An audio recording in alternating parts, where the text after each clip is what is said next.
Baik, untuk latar belakangnya, layanan laboratorium kesehatan sangat penting dalam keputusan medis sehingga akurasi dan keadaan hasilnya harus terjamin melalui pengendalian mutu internal atau PMI. Suatu aktivitas sistematis untuk memastikan mutu hasil harian. Dalam parasitologi medis, pemeriksaan mikroskopi telur cacing merupakan diagnostik kunci untuk infeksi cacing usus. Namun hasilnya sangat rentan dipengaruhi oleh faktor seperti kualitas sumber daya manusia atau SDM dalam mengenali morfologi parasit, kondisi alat, dan konsistensi metode yang jika terjadi kesalahan dapat membahayakan pasien. Mengingat tingginya kerentanan ini, penerapan PMI yang sistematis termasuk penggunaan bahan kontrol, pelatihan SDM, dan kepatuhan SOP menjadi sangat krusial untuk meminimalisir kesalahan sehingga menjamin mutu hasil pemeriksaan telur cacing. Next.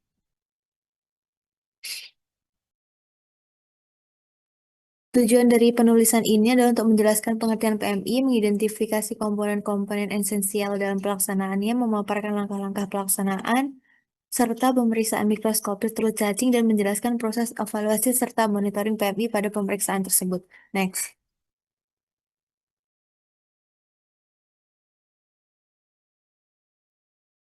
Selanjutnya ada pengertian dan pengendalian mutu internal atau PMI. Pengendalian mutu internal atau PMI adalah serangkaian aktivitas yang dilakukan secara teratur di laboratorium sebagai elemen kunci dalam sistem manajemen mutu. Bertujuan utama untuk memastikan hasil pemeriksaan harian dapat diandalkan, akurat, dan konsisten. PMI berperan sangat vital karena hasil laboratorium seringkali menjadi dasar kritis bagi pengambilan keputusan medis. Kegagalan mutu dapat menyebabkan kesalahan diagnosis, terapi tidak efektif, bahkan membahayakan pasien sehingga PMI berfungsi sebagai jaminan kualitas layanan medis dan keselamatan pasien. Dalam pelaksanaannya, PMI berupaya mendeteksi dan mengatasi kesalahan yang mungkin muncul, baik acak maupun sistematis, menggunakan bahan kontrol atau sampel acuan yang diperiksa secara paralel dengan sampel pasien, memastikan kinerja, metode, alat, dan petugas selalu berada dalam standar yang ditetapkan. Selanjutnya, keberhasilan PMI ini bergantung pada tiga pilar, yaitu kualitas SDM, tugas harus memiliki kompetensi teknis saat menjalani pelatihan, serta evaluasi berkala untuk menjaga konsistensi hasil. Yang kedua, pada aspek pemeliharaan alat dan bahan, ini memerlukan kalibrasi serta perawatan rutin bagi semua alat, serta penyimpanan reagen yang sesuai standar untuk meminimalkan error faktor teknis. Yang ketiga, ada kepatuhan prosedur atau SOP, untuk memastikan setiap langkah pemeriksaan yang dilakukan seragam, serta menjamin keseragaman hasil antar analis dan antar waktu pemeriksaan. Next. Pemeriksaan mikroskopis telur cacing merupakan prosedur diagnostik utama parasitologi untuk infeksi cacing usus yang dilakukan dengan mengamati sampel tinja di bawah mikroskop. Tujuannya untuk mendeteksi keberadaan, menentukan jenis, serta menghitung intensitas infeksi. Lalu ada jenis cacing umum, ini ada Ascaris lumbricoides, dengan ciri khasnya telurnya besar, berdinding tebal, serta berlapis albumin kasar. Yang kedua ada telur Trichuris trichiura, dengan cirinya berbentuk tong dengan sumbat di kedua ujung. Yang ketiga ada Ankylostoma dan Necator. Ciri khasnya dengan telur yang lonjong, berdinding tipis, serta berisi 4-18 tomar. Yang keempat ada Enterobius vermicularis dengan ciri khasnya oval asimetris, satu sisi datar. Yang kelima ada telur Taenia spp dengan cirinya bulat berdinding, tebal dengan lapisan radial serta berisi onkosfor. Next. Untuk metode pemeriksaannya ada sediaan langsung, ini eh, cepat, sensitivitasnya rendah. Yang kedua ada metode Katokat, yang merupakan metode semi kuantitatif untuk menghitung intensitas infeksi. Yang ketiga metode sedimentasi untuk mengendapkan telur cacing yang berat. Yang keempat ada metode flotasi, mengapungkan telur cacing ringan menggunakan larutan berat jenis tinggi. Yang kelima ada metode pita anus, khusus untuk mendeteksi Enterobius vermicularis. Selanjutnya ada faktor yang mempengaruhi hasil. Ini kualitas sampelnya harus segar, representatif, serta tidak disimpan terlalu lama. Yang kedua, kemampuan vital untuk mengenali morfologi, ini keterampilan bagi petugas. Yang ketiga, ada kondisi alat dan bahannya harus optimal, serta reagennya disiapkan dengan benar. Yang keempat, ada prosedur dan interpretasinya. Ini merupakan kepatuhan pada SOP yang disarankan oleh verifikasi ganda. Next.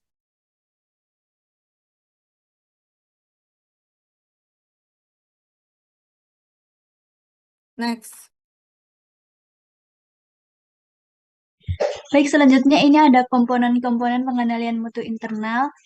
Komponen utama PMI mencakup penanganan bahan kontrol yang stabil, lalu sumber daya manusia atau SDM yang kompeten, pemeliharaan peralatan yang ketat, kepatuhan mutlak pada prosedur operasional standar atau SOP, lalu laboratorium harus menetapkan aturan dan kriteria pengendalian mutu seperti uji silang antar analis dan melakukan analisis hasil kontrol secara berkala untuk mendeteksi pola kesalahan, mencari akar permasalahan, dan mengambil tindakan perbaikan berkelanjutan. Next.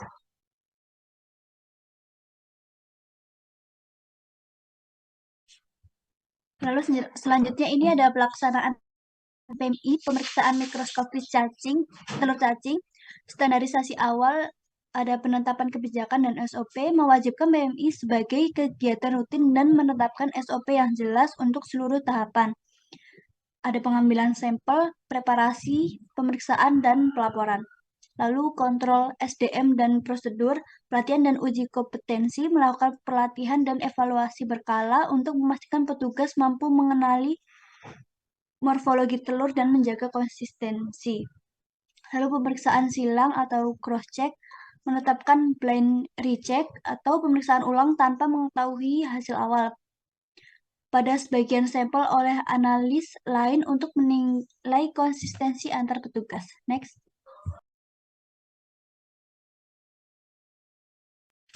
Lalu ada kontrol teknis harian, rutin memeriksa bahan kontrol positif dan negatif serta kesediaan referensi untuk memverifikasi metode dan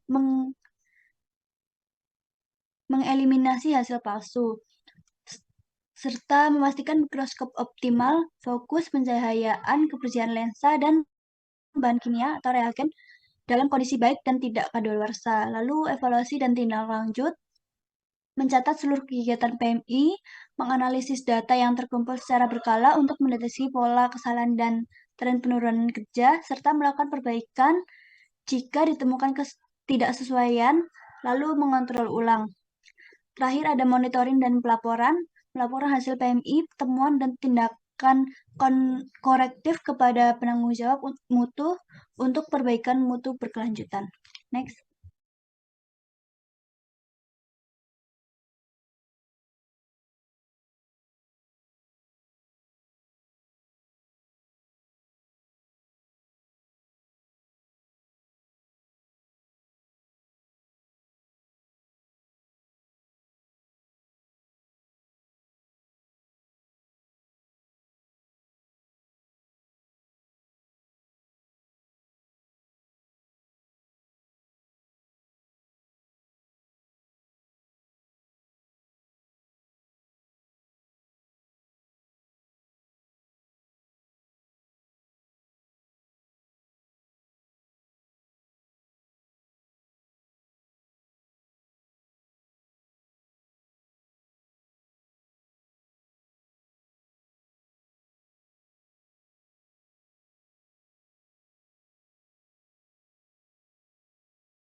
Selanjutnya masuk di pendahuluan, penyakit cell transmitted helminth atau STH seperti Trichuris tichiura, Acarus lumbicoides, Ascomycete duodenale, dan Necator americanus masih menjadi masalah kesehatan global, menginfeksi sekitar 1,5 miliar orang di dunia, termasuk populasi dengan sanitasi buruk di Indonesia.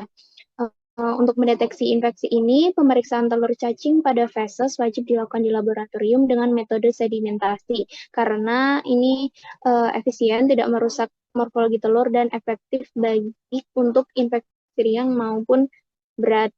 Dalam penelitian ini akan dilakukan perbandingan kualitas sediaan mikroskopis pemeriksaan telur cacing STH menggunakan metode sedimentasi dengan menguji reagen alternatif seperti NaOH 0,2% dan aquabides terhadap reagen konvensional NaCl 0,9%. Next. Penelitian eksperimental laboratorium in vitro dengan desain cross-sectional ini dilaksanakan di Laboratorium Parasitologi Universitas Muhammadiyah Ahmad Dahlan menggunakan 17 spesimen tinja positif STH. Penelitian ini membandingkan dua perlakuan intervensi pada spesimen tinja menggunakan metode sedimentasi satunya diproses dengan larutan NaOH 0,2% dan yang lain dengan aquabides.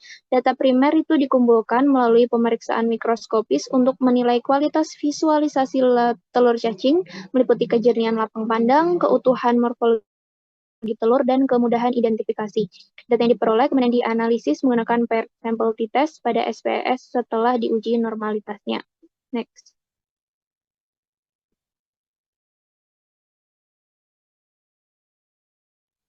Selanjutnya kita masuk ke hasil dan pembahasan, yang dimana pemeriksaan versus dilakukan pada satu responden dengan 17 sediaan untuk masing-masing reagen berupa NaCl 0,9%, NaOH 0,2%, dan aquabides. Dan untuk hasilnya yang NaCl 0,9% itu merupakan gold standar karena diperoleh kualitas sangat baik pada 16 sediaan dan baik pada satu sediaan. Sedangkan untuk NaOH 0,2% itu berupa alternatif yang dimana diperoleh kualitas sangat baik pada 15 sediaan dan baik pada 2 sediaan. Sedangkan aquabides termasuk juga alternatif dikarenakan diperoleh kualitas sangat baik pada 15 sediaan dan baik pada 2 sediaan. Next.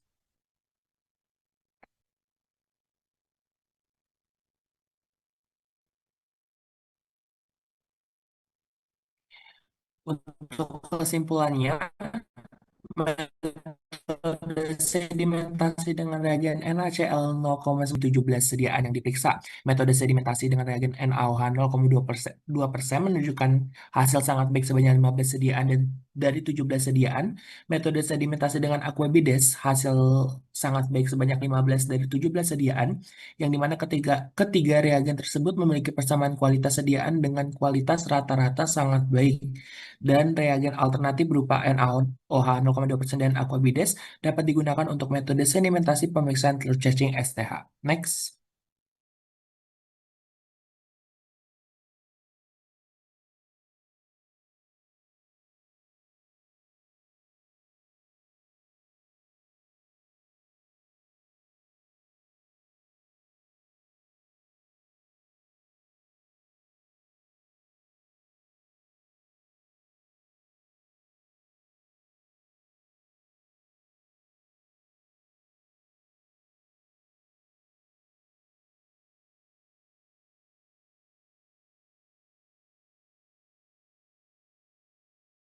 Selanjutnya dari judul 2, untuk judulnya ada perbedaan hasil mikroskopis pemeriksaan telur cacing soil transmitted helminths atau STH menggunakan NaCl jenuh dan sodium nitrat metode flotasi.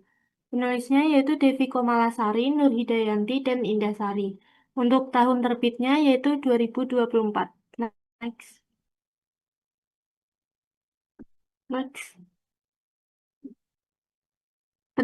Selanjutnya ada pendahuluan. Soil transmitted helminths atau STH seperti Ascaris lumbricoides, Trichuris trichiura, dan cacing tambang yang ditularkan melalui tanah masih menjadi masalah endemik global. Menginfeksi lebih dari 1,5 miliar orang di dunia dengan prevalensi tinggi di Indonesia, termasuk di Sumatera Selatan. Diagnosis infeksi ini ditegakkan melalui pemeriksaan mikroskopis telur cacing pada feses yang mencakup berbagai teknik kualitatif seperti metode flotasi.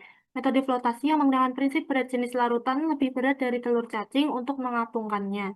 Sering menggunakan larutan NaCl jenuh sebagai gold standar, namun larutan ini memiliki kelemahan berupa pengerjaan yang lama, sifat korosif, dan risiko merusak telur. Oleh karena itu, penelitian ini dilakukan untuk membandingkan hasil mikroskopis pemeriksaan telur cacing STH antara larutan NaCl jenuh dengan larutan sodium nitratnya yang telah terbukti lebih unggul dalam efisiensi pengapungan pada penelitian terdahulu. Next.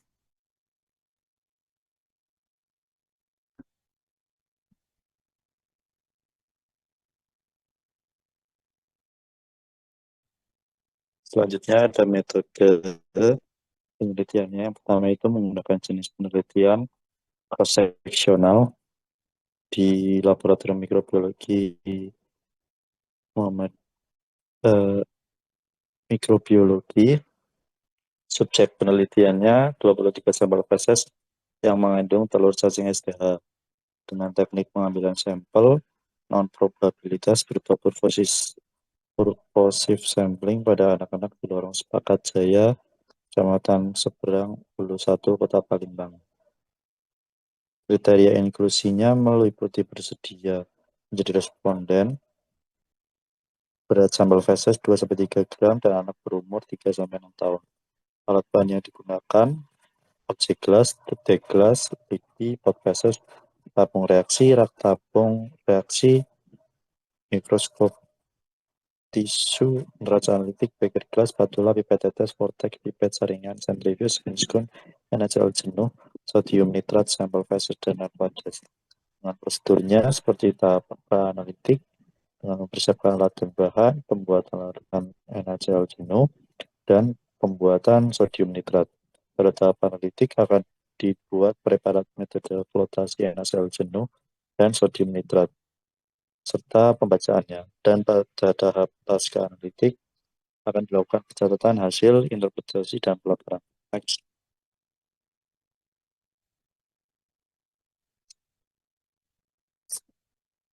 Jadi ini hasilnya untuk pembahasannya berdasarkan tabel. Dapat dilihat hasil kualitas mikroskopis sangat baik pada larutan NaCl jenuh 90%.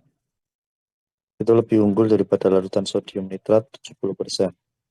Hasil kualitas mikroskopis baik pada NaCl jenuh pada kadar 0,% lebih rendah daripada sodium nitrat yang 10%.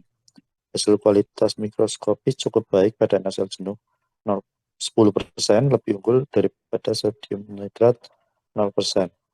Hasil kualitas mikroskopis tidak baik pada NaCl jenuh 0% dan lebih rendah daripada larutan sodium nitrat 20%.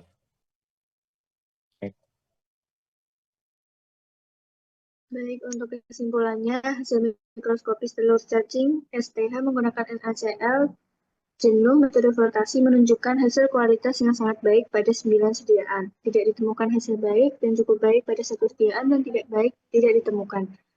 Untuk hasil mikroskopis telur cacing STH menggunakan sodium nitrat, metode flotasi menunjukkan hasil kualitas yang sangat baik pada 7 sediaan, hasil baik sebanyak 1 sediaan, dan cukup baik tidak ditemukan, dan hasil tidak baik sebanyak 2 sediaan.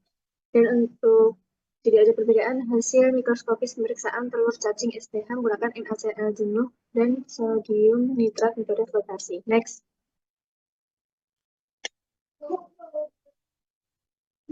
Selanjutnya masuk ke studi kasus dengan judul Akurasi Pemeriksaan Katokats dan Miniflotak dalam Diagnosis Kecacingan pada Feses Segar dan Feses Awetan. Penulisnya Maulana Iqbal dan kawan-kawan, sumbernya Jurnal Kedokteran dan Kesehatan tahun 2023. Next.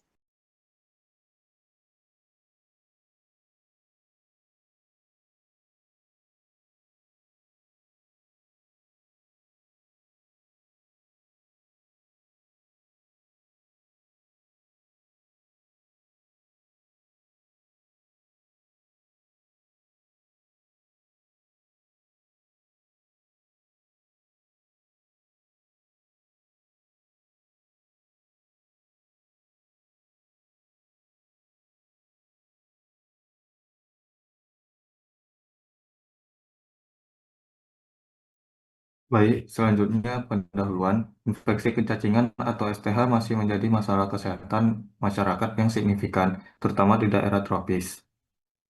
Pada jurnal ini menyoroti perlunya membandingkan metode Katokats yang merupakan standar kuantitatif WHO dengan metode Miniflota untuk menilai apakah metode alternatif ini dapat menjaga tingkat akurasi atau mutu yang setara atau lebih baik, sekaligus mengevaluasi pengaruh mutu sampel feses segar dibandingkan dengan awetan dari aspek penting dari PMI pra-analitik. Next.